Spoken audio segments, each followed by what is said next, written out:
Looking ahead now to Veterans Day on November 11th is when the Mayor's Fund for Las Vegas Life, an independent nonprofit that supports city initiatives, will kick off a fundraising campaign to relocate the Nevada State Veterans Memorial to the Thunderbird Family Sports Complex in Northwest Las Vegas.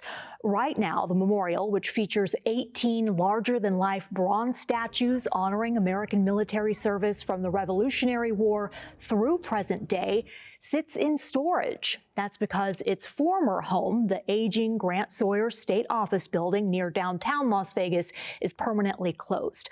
Once relocated, campaign organizers say the memorial will serve as the centerpiece of a larger gathering space with an amphitheater and an open-air promenade. Instrumental in the creation of this plan were Frances Allen Polensky, City of Las Vegas Ward 4 Councilwoman, and Brendan Vargas, retired U.S. Air Force Senior Master Sergeant. They join us now. Welcome to Nevada Week, and thank you for joining us. Thank you. So, Brendan, will you start off, because I believe you were the one who first became aware of this issue of there's a memorial and where does it go? Right, and you know, I can't take credit for getting the petition going. The petition was started. I found out about the petition to basically keep the Veteran Memorial, the State Veteran Memorial here in Las Vegas, as opposed to moving it to Boulder City. No knock against Boulder City. They've done an outstanding job in hosting both the State Veteran Cemetery and the State Veteran Home. But, you know, there were a lot of veterans here in Las Vegas. We wanted to keep the memorial here in Las Vegas. I reached out to the councilwoman's office through some personal relationships I had there. And then when councilwoman found out about it, she was like, let's go, let's make this happen.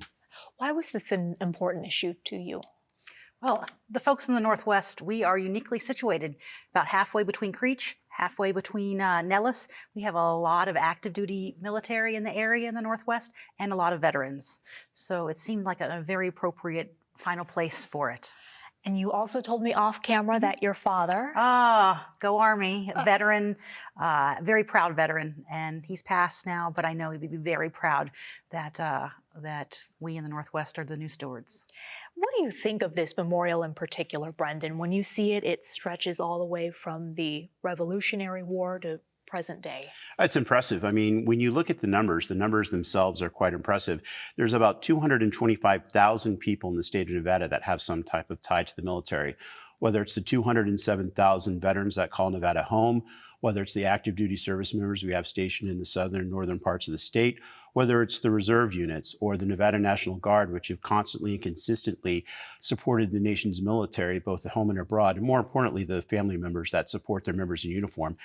This memorial is a tribute to their service. And furthermore, when you look at Nevada, Nevada has a rich military history. You're talking 161 years of answering the call to duty since statehood in 1864. So this memorial also serves as a tribute to that battle-born spirit that Nevadans have carried with them wherever they've served and wherever they've fought. Currently, those bronze statues, 18 of them, are in storage. When will they be placed, and what will it take to make that happen?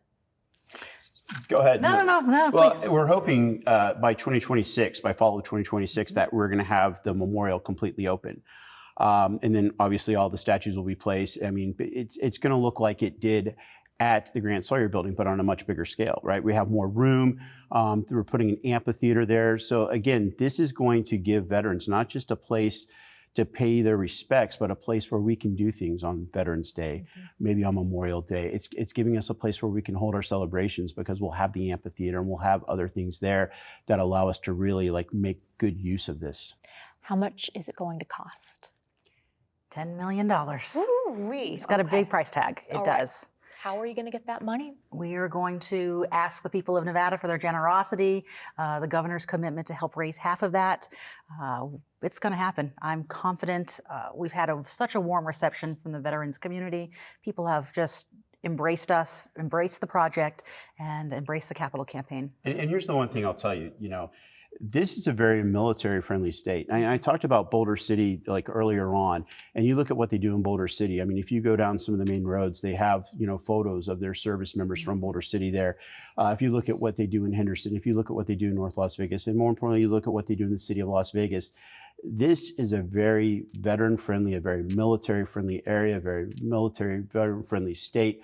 So we know there are a lot of supporters out there. We just need to get them all together to help make this memorial a reality. And then last thing, Councilwoman, when it was at the Grant Sawyer building, how much access did the public have to it? It was relatively limited because that building was secure. It was a state building.